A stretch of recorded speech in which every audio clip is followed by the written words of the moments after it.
Pronto. Olá, gente, bom dia. Sejam bem-vindos mais uma vez, desta vez ao último dia da Semana Temática de Sistemas Dinâmicos da UFBA. Teremos agora duas palestras pela manhã e estamos iniciando com o professor Hugo Araújo.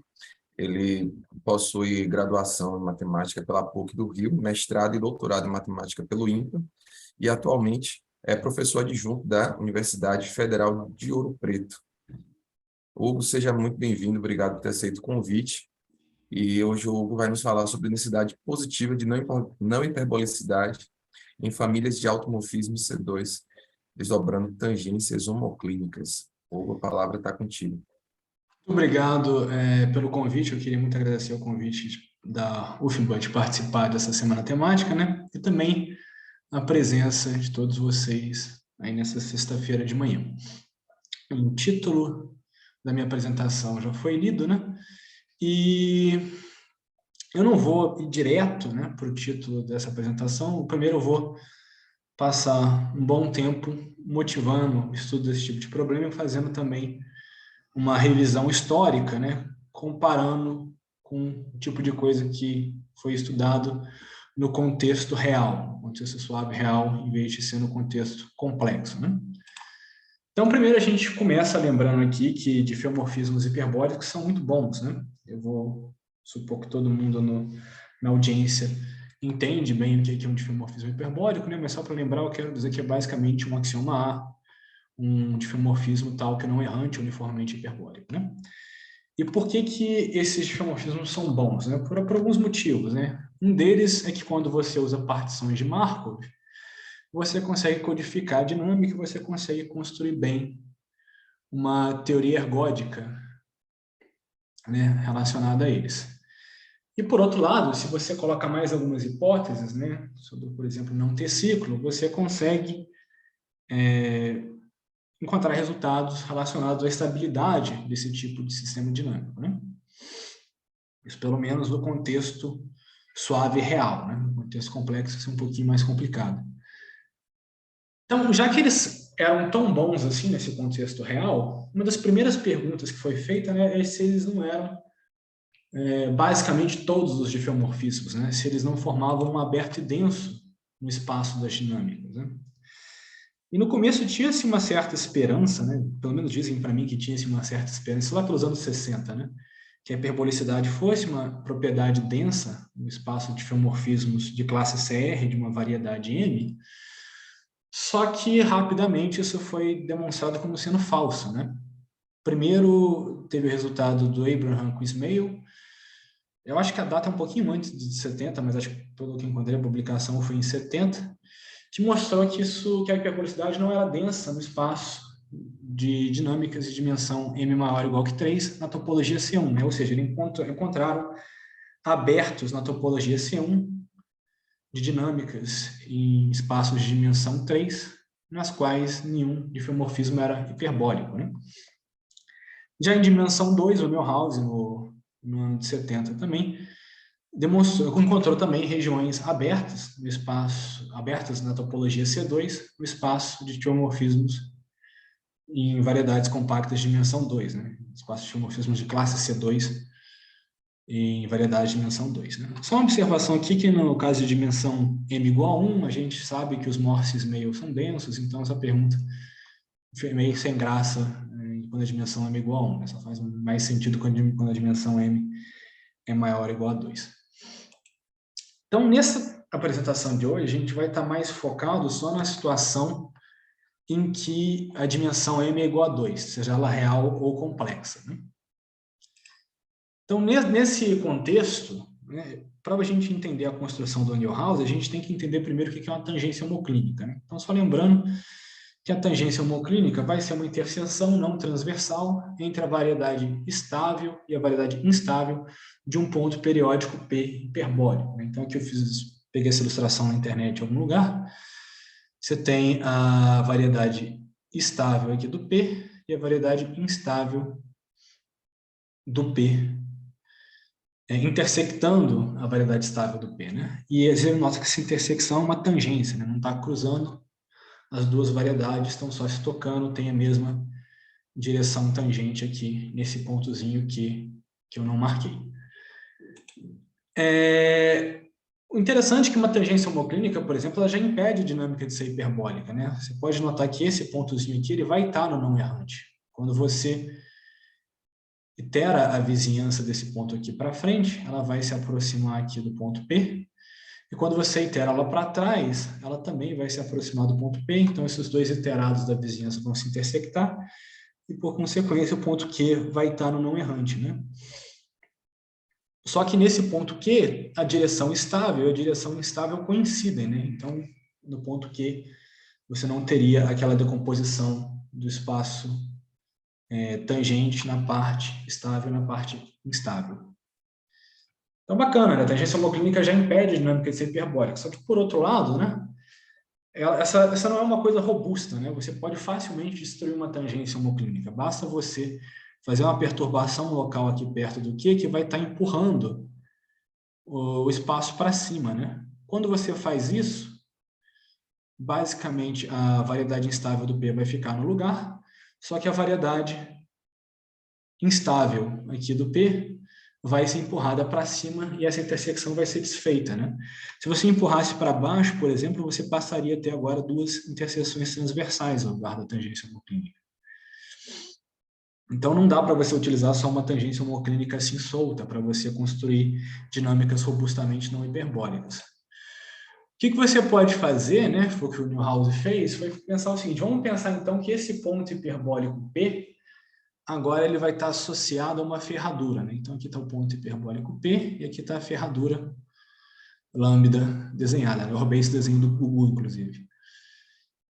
E aqui a gente tem a tangência homoclínica, né, da variedade instável do P com a variedade estável do P. O que acontece é que essas laminações estáveis e instáveis da ferradura, você pode ir iterando, né, e estender ela para uma vizinhança do ponto Q, né? Essas variedades estáveis vão estar ficando aqui por cima, e nesse caso as variedades instáveis vão dar a volta aqui e vão ficar aqui por baixo, que nem está indicado na figura, né? E aí quando você perturba, né, quando você empurra, por exemplo, a dinâmica para cima aqui ao redor do Q, né, você vai estar destruindo a tangência homoclínica. Mas o que pode acontecer agora é que você vai ganhar interseções, você vai ganhar tangências entre essas laminações, tá certo? Pode ser que tenha agora um ponto Q1 aqui, né, na ferradura, cuja variedade estável vai estar intersectando a variedade instável de um ponto Q2. Certo? Eu tentei desenhar aqui, não sei se está dando para ver, mas é aquela coisa que o Google adora fazer, né? Você tem aqui os conjuntos de Cantor, essas laminações assim, né?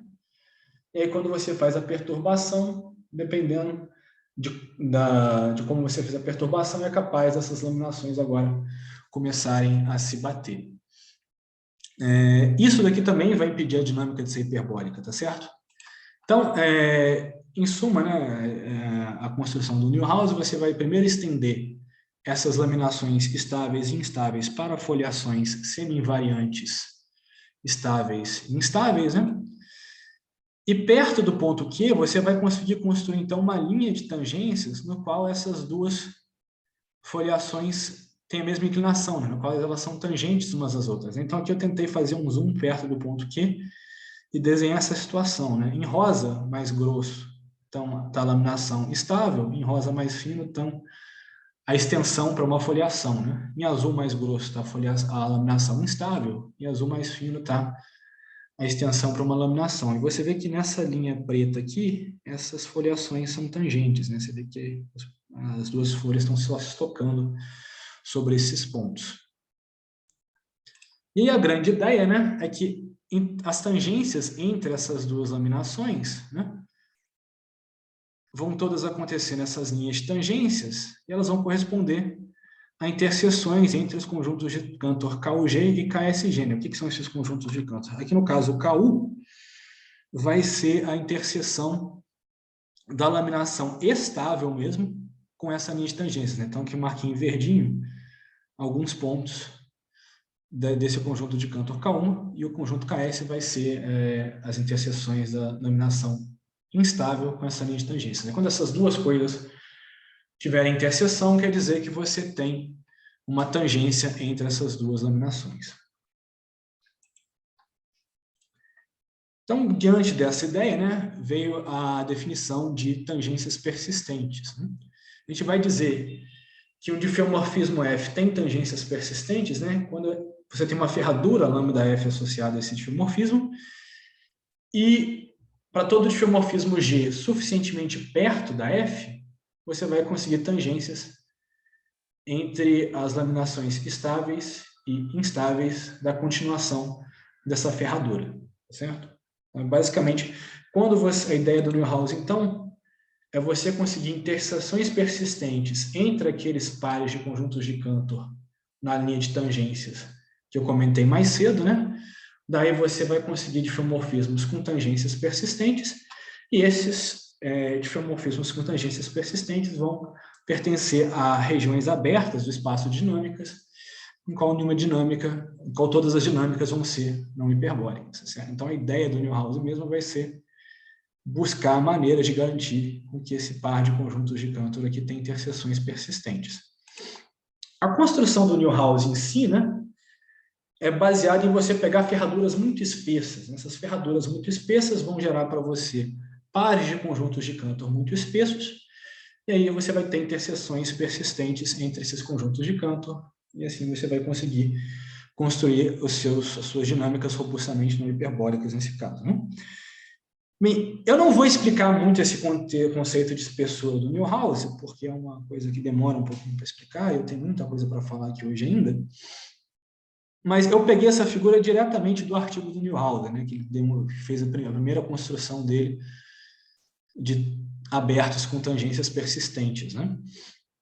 E, basicamente, a ferradura a ilustração dele daqui é uma ferradura muito espessa, essa daqui, né? Então, você tem o quadrado ABCD, vai ser levado nessa ferradura que vai estar cobrindo basicamente todo o quadrado, né? A ideia é que essa ferradura vai estar moralmente ocupando uma grande parte desse quadrado, que esses conjuntos de Cantor vão estar moralmente ocupando uma grande parte do intervalo no qual eles estão embutidos, né? No caso aqui, vão estar ocupando uma grande parte dessa linha de tangências, aí vai ser possível, com algum argumento geométrico, você conseguir encontrar interseções persistentes entre esses conjuntos, né? Mas alguns outros resultados relacionados com esse problema de bifurcação homoclínica e essa ideia do Neuhaus, né? O Gugu, eu acho que foi em 2011 que foi publicado, mas acho que ele já tinha anunciado isso bem antes, né? Ele mostrou que não existem interseções semi-instáveis de conjuntos de Cantor, né? E isso meio que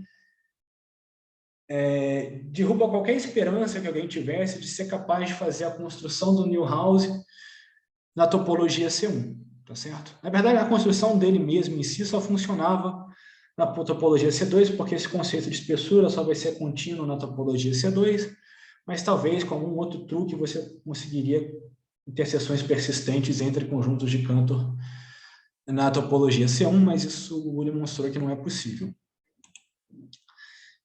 Bem, tem vários fenômenos interessantes, né, nessas regiões de tangências persistentes. Uma das coisas, por exemplo, que o Neuhaus fez foi demonstrar em 74 que a coexistência de infinitos poços é genérica nessas regiões, né? Isso que a gente chama de fenômeno de Neuhaus. Basicamente, todo mundo que gosta de falar desse tema costuma começar a apresentação por aqui, né? Eu estou fazendo um pouco na ordem diferente. E ele também demonstrou em 79, né, que você não precisa partir de uma ferradura espessa. Se você parte de qualquer tangência homoclínica e analisa diffeomorfismos próximos do seu diffeomorfismo original, você vai acabar conseguindo encontrar ferraduras ou coisas parecidas que têm espessura muito grande, e aí você consegue repetir moralmente o mesmo argumento. Bem, tem vários outros fenômenos sofisticados que vão acontecer nessas regiões de persistência de tangências, né? Por exemplo, um exemplo mais clássico também é essa abundância de atratores estranhos que foi demonstrado por Mora e pelo Viana em 93. Tá? Então, tem muitos resultados que estudam bifurcações homoclínicas no contexto real, né? Uma maneira também de você estudar essas bifurcações homoclínicas é através de famílias que vão estar desdobrando a tangência homoclínica, né? Essas famílias são basicamente descritas por essa figura aqui, né? Vamos supor que o nosso ponto periódico continua associado a uma ferradura, tá? Nesse caso, eu só não desenhei a ferradura agora. Na verdade, eu roubei essa figura também, nesse caso, do Carlos Mateus. Mas, para parâmetros μ menor que zero, a gente vai supor que nem tem interseção entre as variedades estáveis e instáveis do ponto P. Para μ igual a zero, agora a gente tem uma tangência, e para μ maior que zero, essa tangência foi desdobrada em duas interseções transversais, tá certo? Você pode pensar que, localmente, né, perto do ponto Q, a diferença entre a variedade instável e a variedade estável está sendo basicamente μ menos z quadrado aqui nessa figura, né? E aí, quando o μ é negativo, não tem soluções, e quando o μ é maior que zero, você tem duas soluções para essa diferença. Nesse contexto, né, é interessante você estudar... Peraí, deixa eu mudar demais. O que está acontecendo com a dinâmica para μ maior do que zero, né? Para quantos parâmetros é que a dinâmica vai ser não hiperbólica, para quantos ela vai ser hiperbólica. Então, um dos primeiros resultados foi do Palles e Takins, que mostrou que se a soma das dimensões de Hausdorff dos conjuntos de Cantor, né, associados à ferradura, é menor do que 1, então esse conjunto de parâmetros μ para os quais a dinâmica é não hiperbólica vai ocupar basicamente uma porção negligente do intervalo zero delta para valores de delta pequeno, né? Esse limite da medida de Lebesgue dessa interseção aqui, dividido por delta, vai tender para zero. Então, basicamente, todos os, do ponto de vista mensurável, né, todos os diffeomorfismos depois do μ igual a zero, né, para μ maior que zero, vão ser hiperbólicos. E já em 96, o Gugu mostrou que, sob essa hipótese de interseções estáveis entre os conjuntos de Cantor, esses parâmetros μ correspondentes à não hiperbolicidade já vão ser mais consideráveis, né? Eles vão ocupar uma proporção positiva do intervalo zero delta para delta positivo, né? Basicamente, isso aqui o que quer dizer? Que a densidade inferior, né, desse conjunto de parâmetros de não hiperbolicidade é positiva quando o μ é igual a zero, né? E aí, já em 2010, eles publicaram esse trabalho, no qual eles trocam essa hipótese de interseção estável pela hipótese da soma das dimensões de Hausdorff ser maior do que 1, tá certo?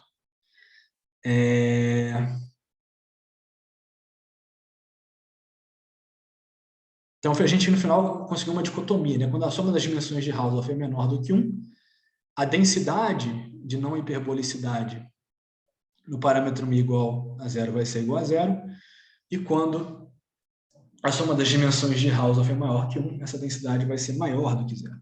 Tá bem? Alguém quer fazer um comentário? Não, né? Hugo, Oi.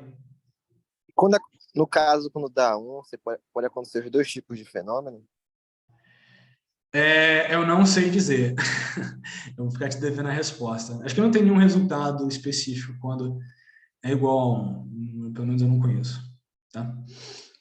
Então, agora, eu vou falar do contexto complexo mesmo, tá? Que é o contexto em que a gente está trabalhando. Já no contexto complexo, a gente vai trabalhar com espaço de automorfismos de C2. Tá? O que vai ser um automorfismo de C2? Vai ser uma transformação F, que vai de C2 em C2, tal que tanto a F quanto a sua inversa são holomorfas, né? Então, você pode pensar que é um diffeomorfismo holomorfo de C2. A gente costuma colocar nesse espaço a topologia de convergência uniforme em compactos. Mas uma pergunta que é meio natural, né? É se de fato tem transformações interessantes nesse espaço, né? Como as transformações holomorfas são meio rígidas, talvez você não tenha muitas transformações interessantes nesse espaço de automorfismos de C2. Porque, por exemplo, os automorfismos de C, só nessas transformações holomorfas invertíveis de C em C, vão ser só as transformações afins, as transformações alfa-Z mais beta, onde alfa é um número complexo não nulo, e onde beta é um número complexo qualquer. Então, esse espaço aqui já não tem muita graça, né? Só que no caso de automorfismos de C2, você tem uma estrutura bastante rica até, né? Basicamente, se você pegar quaisquer duas funções holomorfas, f e g, tal que a g não tem zeros, essa transformação aqui, que leva o par Z1 e Z2 em fixo Z1, né? Mas a segunda coordenada vai levar em f de Z1 mais gZ1 Z2, essa transformação aqui já vai ser um automorfismo de C2, tá certo? Esse tipo de automorfismo aqui, inclusive, é chamado de overshear. Então, basicamente, você pode pegar qualquer função holomorfa de C em C e qualquer função holomorfa sem zeros, e você constrói um automorfismo de C2, né? Mais do que isso, né, foi demonstrado em 92, por esses dois caras aí, Anderson e Lempert, que essas overshears, quando você compõe elas, você gera um subconjunto denso desse espaço de automorfismo de C2, né? Então, basicamente, elas são muito importantes para entender esse espaço. Então, tem um esforço, né, sendo feito por alguns pesquisadores, né, parte do trabalho deles, é trazer resultados da dinâmica hiperbólica clássica para o contexto holomorfo. Então, alguns resultados centrais aí, por exemplo, né, que em 98, o Buzard demonstrou que o teorema de Kupke-Smale vai ser válido no espaço de automorfismos de CN. Em 2015, o Dujardin-Lubitsch demonstrou uma versão daquela conjectura de Palles, né, que divide em dois casos. Ou vai ter tangências homoclínicas ou vai ser estável, né? Então, eles fizeram uma versão mais fraca dessa conjectura nesse contexto, que existe um subconjunto denso do espaço de automorfismos polinomiais moderadamente dissipativos, um pouquinho técnico isso aqui, tais que nesse conjunto denso, ou você vai ter uma tangência homoclínica, ou seu automorfismo vai ser fracamente estável, né, que é um conceito inspirado na estabilidade clássica. E também é bastante importante nesse contexto os trabalhos do Bedford e do Smiley, que começam em 91, então sendo feitos até hoje, que estão estudando a hiperbolicidade e a teoria ergódica de automorfismos polinomiais de C2. Tá bem? Em relação ao trabalho do Newhouse, né, de estudar bifurcações homoclínicas no espaço de automorfismos de C2, a não densidade de hiperbolicidade foi demonstrada pelo próprio Buzard em 97. Né? E a ideia dele é muito parecida com a ideia do Newhouse. Ele vai considerar uma bifurcação homoclínica também, associada a uma ferradura também, e ele vai pedir que essa ferradura, né, em C2 agora, seja próxima de ser um produto de dois conjuntos de Cantor, KSF e KOF, que eu vou descrever mais ou menos como são esses conjuntos de Cantor agora, né? A ideia é que você vai partir do quadradão, né, aqui, centrado na origem, e de lado 3 no plano complexo, e você vai enviar esse quadradão nesses 9 quadradinhos aqui, menores, né? Que vão ter só esse espaçozinho, deltazinho, bem pequenininho entre eles. E você vai repetir essa construção por autossemelhança várias e várias vezes, né? Então, você vai pegar agora cada um desses quadradinhos e vai dividir em 9 quadradinhos também, de uma maneira similar, obtendo 81 quadradinhos. Depois você vai fazer isso de novo, obtendo 729 quadradinhos. E assim por diante, até que no final você vai ficar com um conjunto de Cantor no plano complexo, tá certo? Agora, como a gente está num espaço holomorfo, né, você não consegue fixar exatamente esse formato para a ferradura, nem construir a tangência homoclínica diretamente. O que ele faz mesmo é aproximar essa situação, ele usa o teorema até de Runge para construir polinômios aproximando esse tipo de situação, e ele analisa, né, então, automorfismos G próximos, né, de ter um conjunto de estrutura, como eu descrevi aqui antes, e analisa o que vai acontecer perto, né, desse automorfismo G, ele consegue descobrir regiões abertas na qual não vai ter hiperbolicidade, tá bem? Então, é uma ideia muito parecida com a ideia do Newhouse, né? Primeiro ele vai estender, de fato, as laminações para foliações semi-invariantes. Ele só precisava que essas foliações fossem C1, né? Mas a gente precisa que as foliações sejam C1 mais epsilon para o nosso trabalho, então já coloquei que essas foliações são C1 mais epsilon. E a grande sacada é que, apesar dessa foliação ser C1 mais epsilon, cada uma dessas folhas você pode considerar sendo uma curva holomorfa, certo? Por causa dessas curvas serem holomorfas, você consegue criar próximo de onde você quer que aconteça a sua tangência homoclínica, um disco de tangências no qual essas foliações estáveis e instáveis vão ser tangentes umas às outras, né? E a ideia aqui é o seguinte, né? As inclinações dessas foliações agora, né, como cada folha é uma curva holomorfa, vão corresponder a números complexos. Então, agora, a diferença entre essas foliações próximas do ponto Q vai ser basicamente uma função de um aberto no C2 para o conjunto dos números complexos. E aí, pelo teorema da função implícita, você consegue também criar agora um disco no qual essas inclinações vão ser iguais, no qual essas duas foliações vão ser tangentes. E aí as tangências entre as laminações estáveis e instáveis vão estar correspondendo a interseções entre conjuntos de Cantor KSG e KUG próximos, né, dessa situação que eu descrevi aqui antes. E quando você escolhe, então, o espaço entre aqueles quadradinhos delta muito pequenos, né, se você ter conjuntos de Cantor muito espessos, num certo sentido, você consegue garantir geometricamente interseções persistentes entre o KSG e o KUG, de uma maneira parecida como o que o Milhouse fez. Tá? Algumas observações aqui, que esse critério do Buzar é meio específico para essa situação de vários quadradinhos organizados bonitinhos assim, tá bem?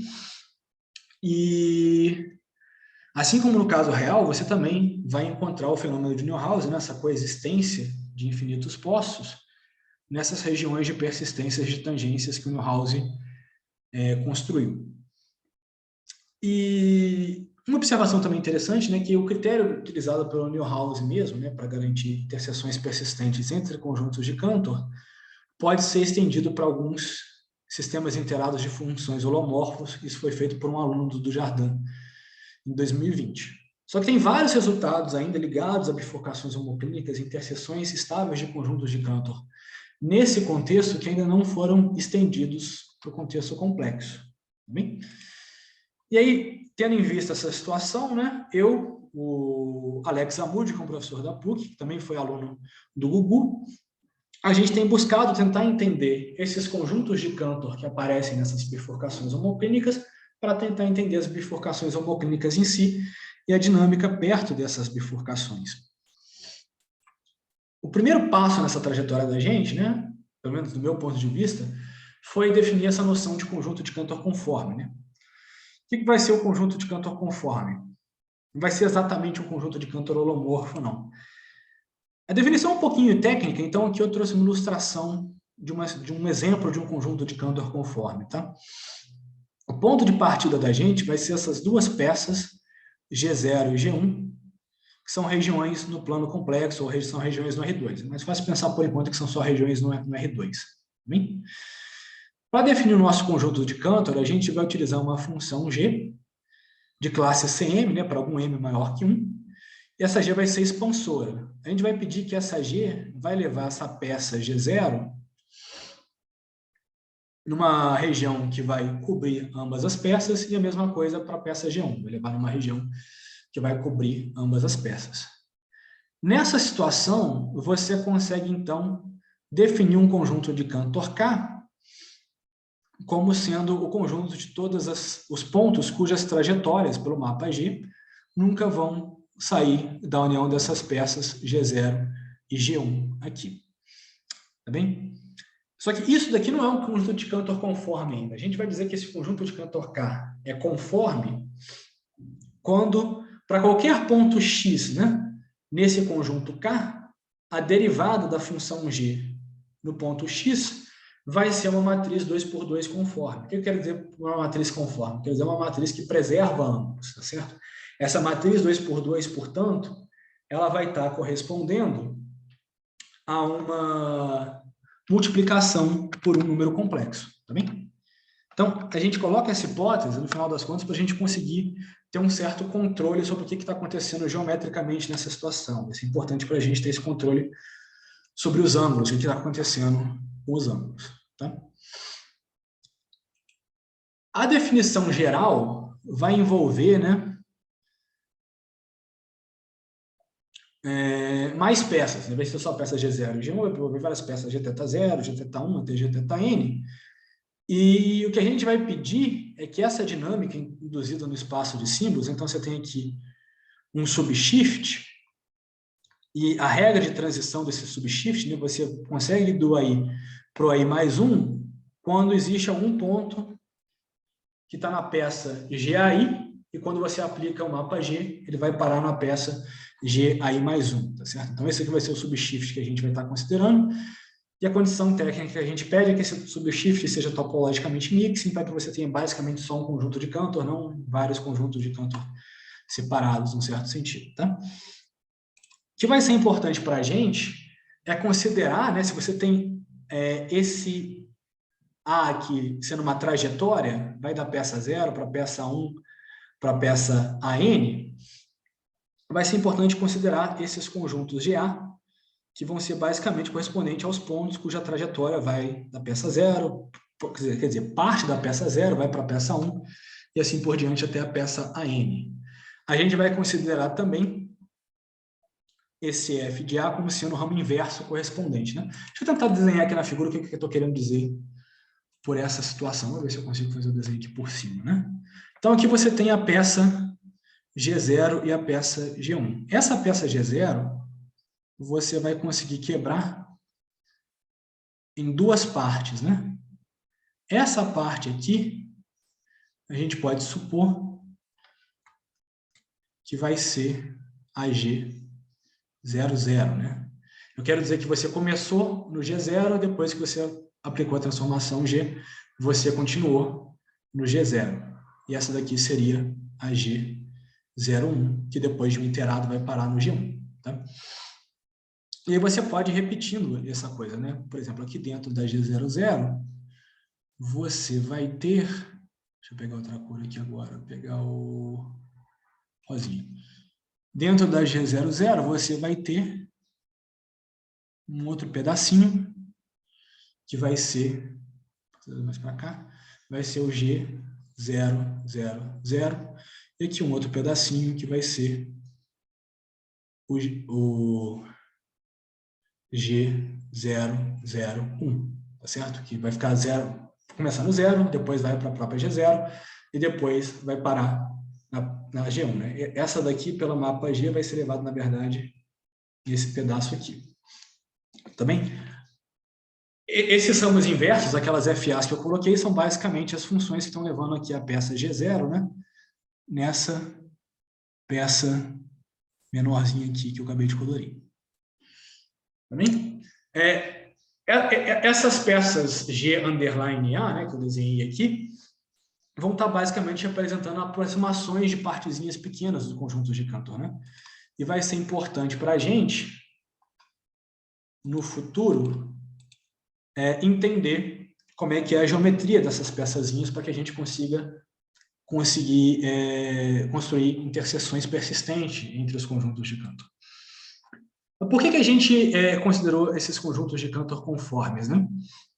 A ideia aqui é que esses conjuntos de Cantor conformes, eles vão estar representando as geometrias transversais das laminações estáveis e instáveis de ferraduras complexas. Então, aqui, normalmente, eu desenho uma ferradura complexa, em azul está a laminação instável, em vermelho a laminação instável, e aqui o KU, né, vai ser você pegar essa laminação estável e projetar uma direção transversal a essa laminação. Tá bem? A gente consegue chegar nessa conclusão por causa de um teorema que eu demonstrei com o Google em 2021, né?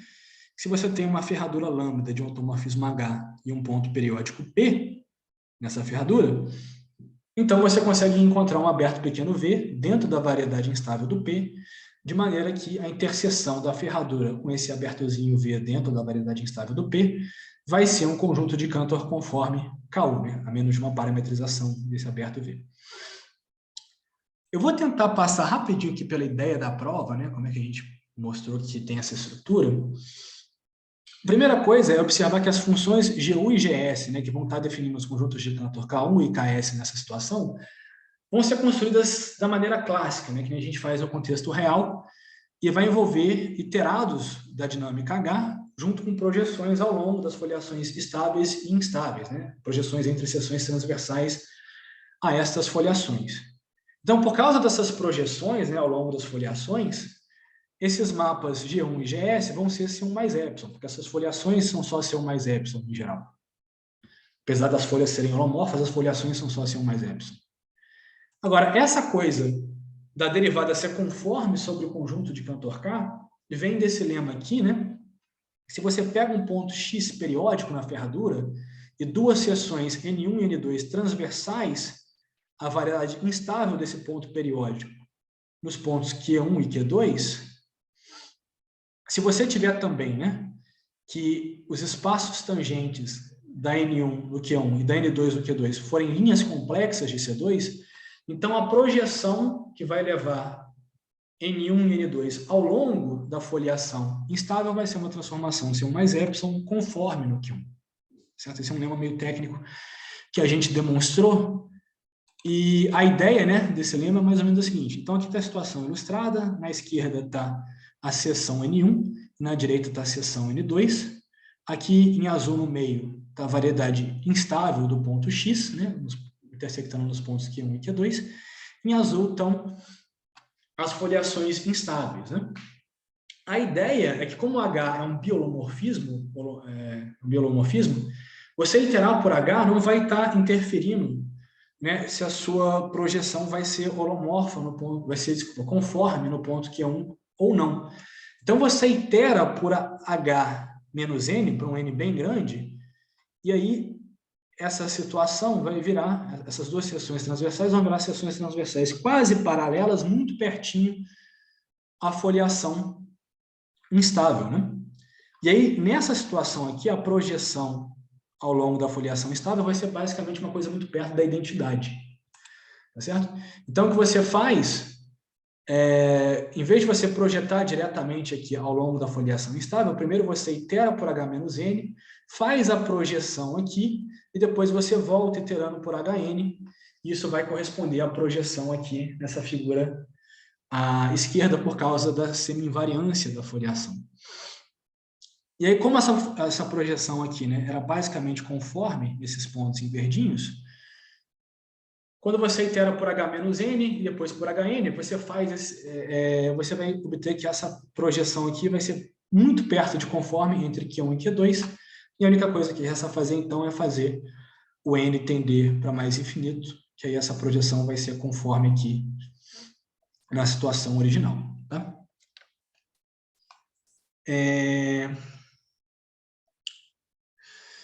Agora, essa coisa da dinâmica, né, desse mapa G ser conforme sobre o conjunto de Cantor-K é que vai permitir a gente ter controle sobre aquelas peçazinhas G underline A que eu desenhei anteriormente para pedacinhos muito pequenos do conjunto de Cantor, né? Isso aqui é um pouquinho técnico, né? Eu vou tentar passar rápido sobre isso, mas para cada peça GA original na construção, você vai fixar um ponto base no conjunto de Cantor intersectado por essa peça GA, tá certo?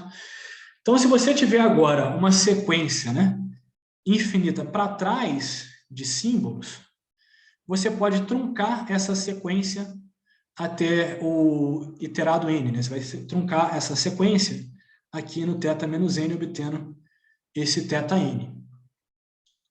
E aí, olha bem, esse f de θn aqui, né, basicamente estava permitindo para a gente construir, nesse caso, ele está associado, né, ao g de θn, né? Vai ser a função que vai estar tendo como imagem esse pedacinho do conjunto de Cantor aqui.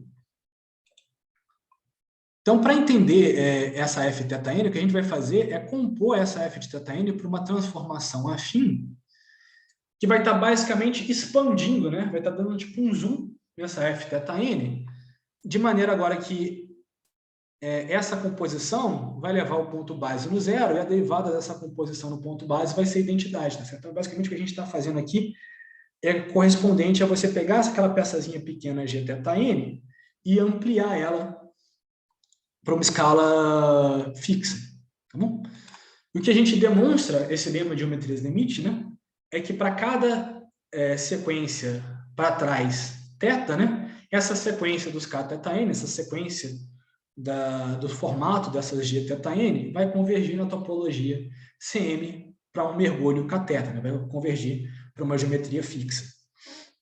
E essa associação de θ para cateto vai ser contínua, né? Então, no final das contas, como esse espaço sigma menos aqui é compacto, as geometrias das partezinhas pequenas do conjunto de Cantor vai basicamente estar formando um compacto. Isso aqui que vai ser importante para a gente, tá?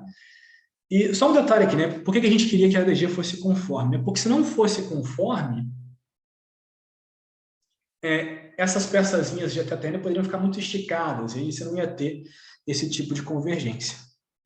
Bem, por causa desse resultado que a gente conseguiu obter, né, dessa existência das geometrias limites, você consegue estender o critério de compacto recorrente, que já era utilizado pelo Gugu e pelo Yokoi no estudo de conjuntos de Cantor na reta, para esse contexto de conjuntos de Cantor conformes, né? E com esse critério de compacto recorrente, a gente consegue garantir, sob certas condições, interseções estáveis para um par de conjuntos de Cantor K1 e K2.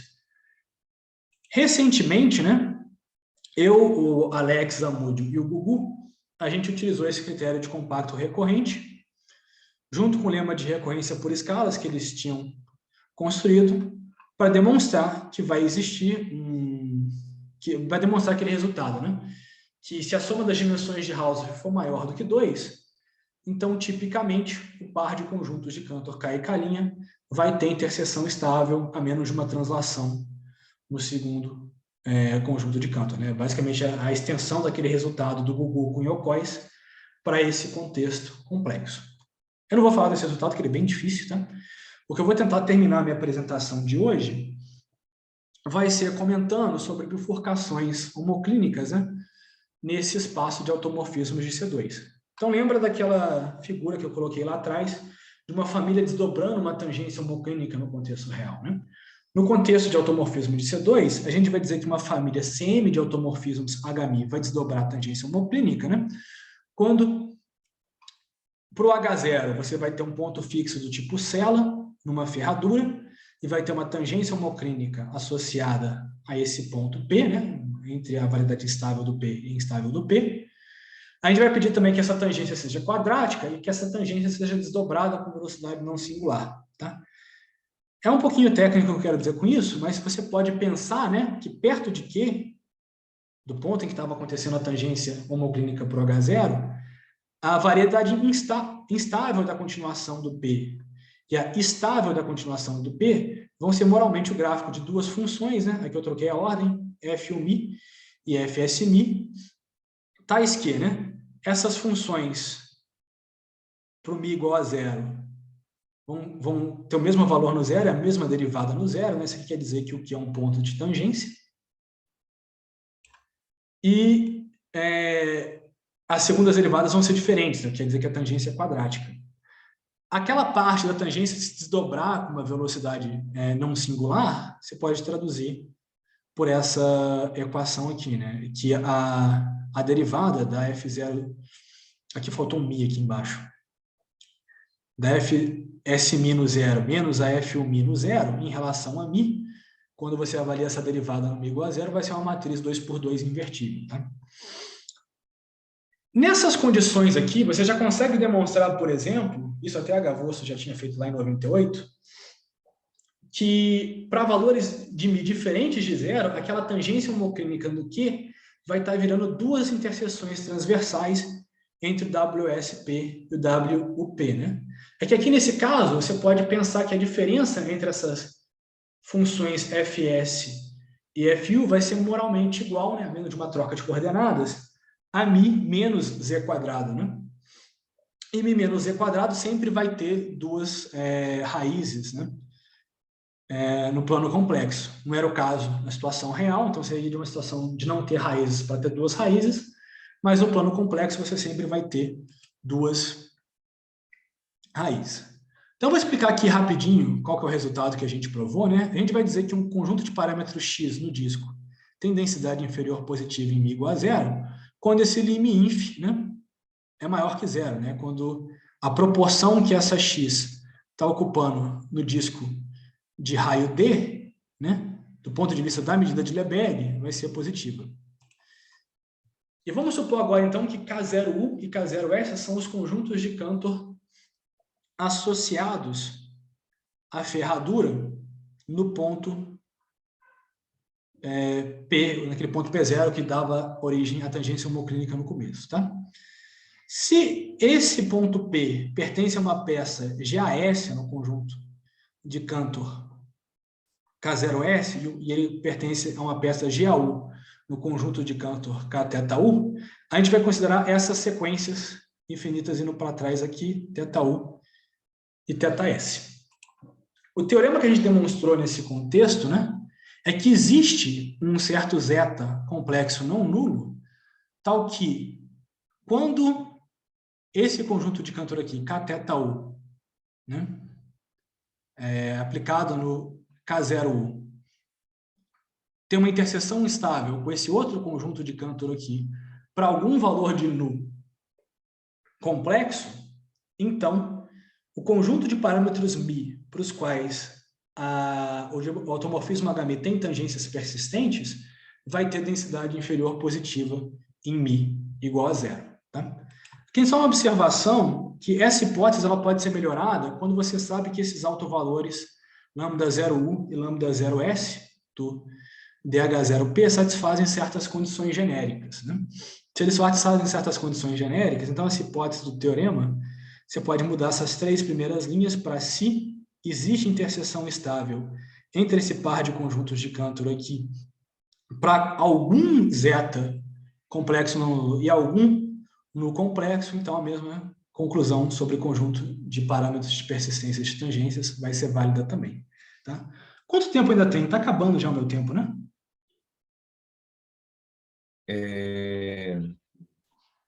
Tá mais uns 5 minutinhos, acho que tá tranquilo. Tá, eu vou tentar, então, dar uma ideia da prova, né? Rapidinho.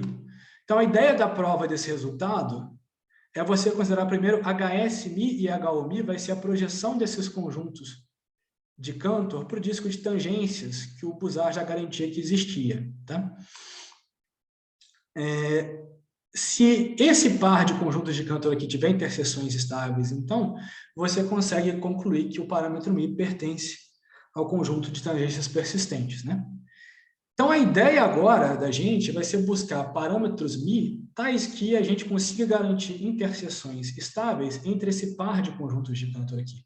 Em vez de a gente estar só considerando HO-Mi de KO-Mi, a gente vai estar restringindo um pouco a uma vizinhança do ponto Pμ, né, da continuação do ponto periódico hiperbólico P. A gente vai estar restringindo esse conjunto KO-Mi a essa partezinha pequena do conjunto de Cantor Gθu M, que nem eu tinha feito naquela ilustração original. Quando você restringe tanto o KU-Mi e o KS-Mi para essas vizinhanças, a gente vai conseguir encontrar algumas interseções estáveis entre esses caras. Né? Então, qual que é a ideia? A ideia aqui é que você pode olhar para esse HS-Mi menos o HU-Mi no zero, e como a tangência estava sendo desdobrada com velocidade não singular, essa função θ vai ter uma derivada não singular para o parâmetro μ igual a zero. E aí, por causa disso, utilizando aqueles truques de geometrias limites, utilizando algumas propriedades delas, a gente consegue aproximar esse par de conjuntos de Cantor aqui por esse outro par aqui bem feio de conjuntos de Cantor. Né? Aqui está entrando esse λ0U e esse λ0S, são aqueles autovalores da derivada da H0 sobre o ponto P. Tá bem? E aqui a gente tem a derivada dessas projeções para o μ igual a zero. Tá? Tem esse ponto Bμ, tem essa soma Bμ aqui que está correspondendo ao desdobramento da tangência. O que vai ser importante para a gente, né, tem um lema um pouco técnico, que é verificar que essas derivadas aqui aparecendo nessa aproximação são conformes. Tá? E aí, se você faz o zeta, sendo esse número complexo aqui, você consegue, ficou um pouquinho difícil de ler, né? Mas você consegue aproximar agora esse par de conjuntos de Cantor por esse par de conjuntos de Cantor aqui. Né? Eu basicamente só peguei esse conjunto, essa equação aqui, eu multipliquei à esquerda pelo inverso disso e fiz a mesma coisa com a equação de baixo. Tá? Então, a ideia aqui é a seguinte, como eu tenho interseção estável entre esse par de conjuntos de Cantor, eu vou conseguir interseção estável entre esse par de conjuntos de Cantor aqui, quando essa expressão estiver perto do zeta e essa expressão aqui estiver perto do nu. E aí, para que isso aconteça, basta você encontrar valores de Mn, tais que esse produto esteja perto de 1, né, uma distância delta do 1, e essa expressão aqui agora esteja a uma distância delta do nu. Bem, quando você encontra os valores de Mn que satisfazem essa cota aqui, você consegue encontrar parâmetros μ numa bolinha, tal que essa cota aqui vai ser satisfeita também.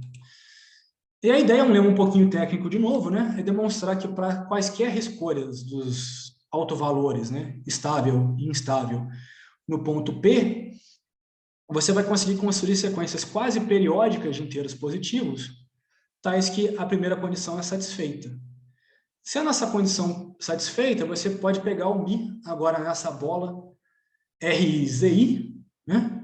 Onde o ZI é esse ponto aqui de centro, e o raio RI vai ser um raio pelo menos desse tamanho aqui, e isso vai implicar que o μ vai estar pertencente ao conjunto de persistências de tangências. Por causa disso, né, essas bolas BR e ZI vão fazer uma figura mais ou menos assim, se aproximando do μ igual a zero, e por causa dessa propriedade de quase periodicidade no MI, você consegue demonstrar que isso vai ter densidade inferior positiva no μ igual a zero, tá bem? Era basicamente isso que eu queria comentar com vocês aqui na apresentação de hoje. Obrigado pelo tempinho a mais. E o que eu queria concluir aqui é observando, né, que para o futuro a gente está interessado em fazer uma versão mais forte desse teorema, só que agora, supondo, em vez de supor que existe uma interseção estável entre aquele par de conjuntos de Cantor estranho lá, só supondo que a soma das dimensões de Hausdorff dos conjuntos é maior do que 2, tá certo? Isso não vai seguir direto dos resultados que a gente já tem, por causa de uma coisa um pouquinho difícil, né? Porque quando você perturba a dinâmica H0, você só consegue algumas perturbações bem estritas nos conjuntos de Cantor. Então, você tem que agora trabalhar diretamente com a dinâmica no espaço de automorfismos de C2 e entender como essas perturbações estão sendo traduzidas nos conjuntos de Cantor K0S e K0U. Tá bem? Bem, muito obrigado pela atenção de vocês. Eu encerro por aqui mesmo. Muito bem, vamos agradecer virtualmente ao Hugo. E temos um momento aqui para as perguntas, comentários.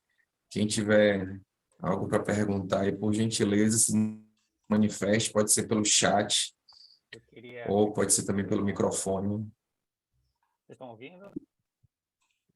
Está um pouco baixo, mas eu estou ouvindo. Novamente, Victor, está um pouco Um baixo. pouco baixo. Eu acabei de tentar corrigir. Melhor assim? Melhor, Está ótimo. ótimo, Um pouquinho agora está melhor, ótimo. ok. Tá. Eu vou fazer uma pergunta bem geral. Vocês estão tentando estender resultados, você falou, né? Resultados da dinâmica que já conhecido na parte real, tentar obter na dinâmica holomorfa, né? Vocês têm algum resultado, algum ponto que diga que algum resultado da dinâmica real, né, que há resultados da dinâmica real, da dinâmica geométrica, né, que você está aqui falando, que não podem chegar na dinâmica holomorfa, ou vocês esperam que tudo possa ser levado até a dinâmica holomorfa? Tem Essa é alguma uma indicação que tem uma pergunta... barreira aí, ou vocês conseguem levar lá? Essa é uma pergunta muito boa, porque em certas situações as ferramentas que a gente usa são parecidas, né? Mas em certas situações as ferramentas são um pouco diferentes. Tem algumas coisas que, apesar da dinâmica complexa ser um pouquinho mais rígida, tem resultados muito fortes, às vezes, sobre, por exemplo, como essas variedades estáveis, essas variedades instáveis vão estar imersas em C2, né? Tem uns resultados muito fortes nessa direção. E eu não me recordo de nada que já tenha sido provado que não funciona, talvez. Uhum.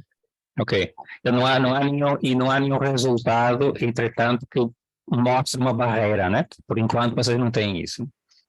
Ok. Pelo que eu lembro, não. Pelo que eu lembro, Sim, mas é claro, as técnicas podem ser completamente diferentes, né? Ou seja, não dá para copiar a prova. Isso está essencialmente claro. Isso não dá para copiar de jeito nenhum a prova. Você pode tentar inspiração, tentar obter coisas semelhantes, mas as ferramentas vão ser outras, é claro.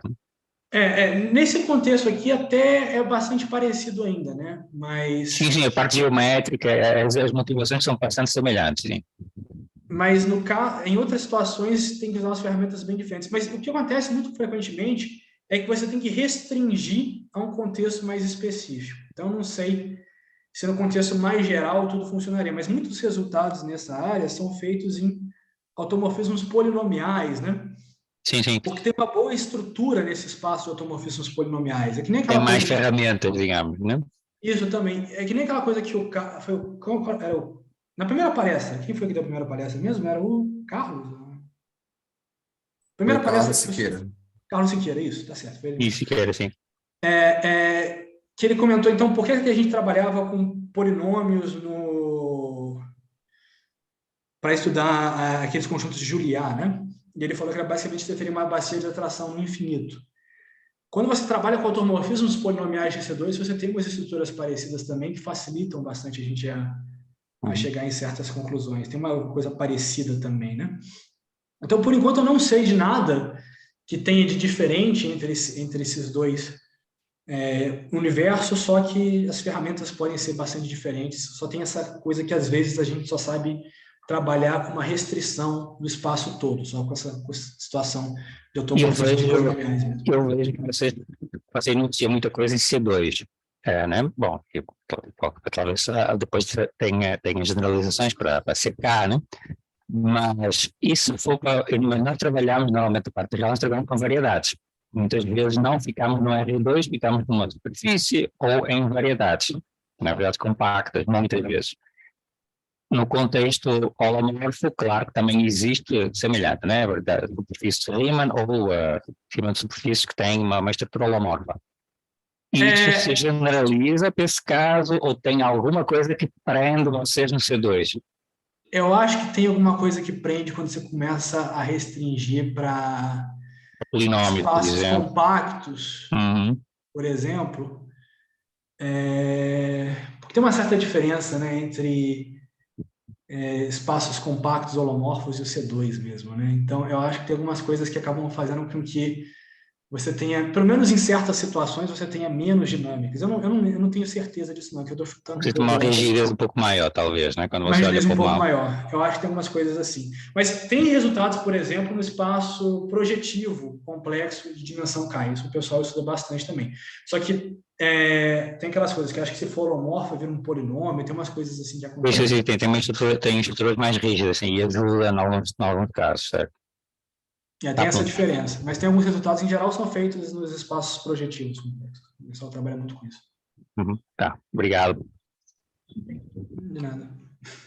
Ótimas perguntas, você. Bem, temos mais perguntas, comentários?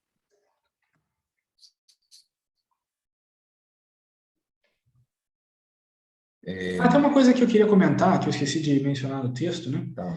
Recentemente, o Arthur Ávila e o Yubit, acho que o Zang, anunciaram um resultado ligado com tangências homoclínicas também. Basicamente, que perto de qualquer tangência homoclínica nesse espaço de automorfismo de C2, você conseguiria construir regiões de Neuhaus, né? Regiões onde tem o fenômeno de Neuhaus, onde você tem tangências persistentes e tudo mais. Só que o argumento deles, de fato, é algo que usa umas ferramentas bem diferentes, usa um estudo mais específico do conjunto de Mandelbrot em si, uma região que eles chamam de Vale dos Elefantes. Eu não assisti essa palestra, eu só ouvi o que as pessoas comentaram sobre a palestra, então eu sei muito pouco sobre esse trabalho deles, mas foi anunciado recentemente essa versão mais forte do teorema do Buzard.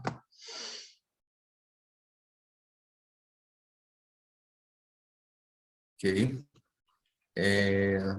No espírito de algumas perguntas que temos feito dessa mesma natureza aqui, que eu vou fazer ao longo da semana, seria uma pergunta voltada para o pessoal que está iniciando mais, quem quer começar nesta área aí, qual a bibliografia que você recomendaria Cantor, etc.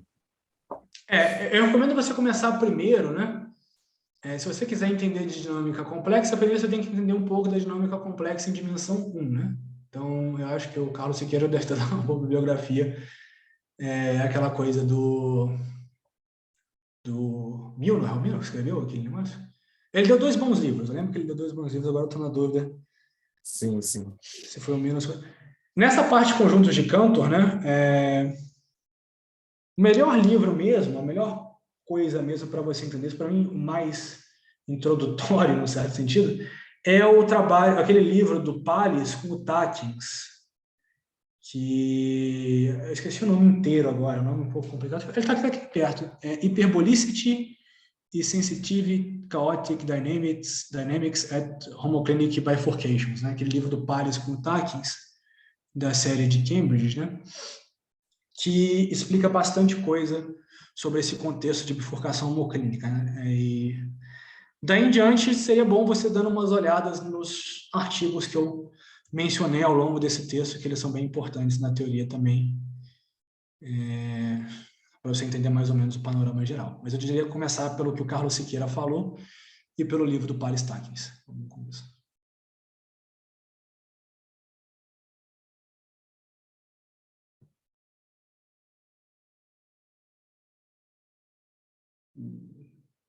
Ficou mudo? Roberto, você está com o microfone fechado. Esse livro, Pronto, exatamente. agora vocês me ouvem, né? Perfeito. Coloquei aqui no chat. chat o título do livro. Muito bem, gente. Temos mais perguntas e comentários? Bom, se não temos mais perguntas por agora, vamos mais uma vez agradecer ao Hugo. Agradecemos virtualmente. Hugo, muito obrigado. E estaremos finalizando por aqui. Cristina, você finaliza a gravação aí? Eu que agradeço.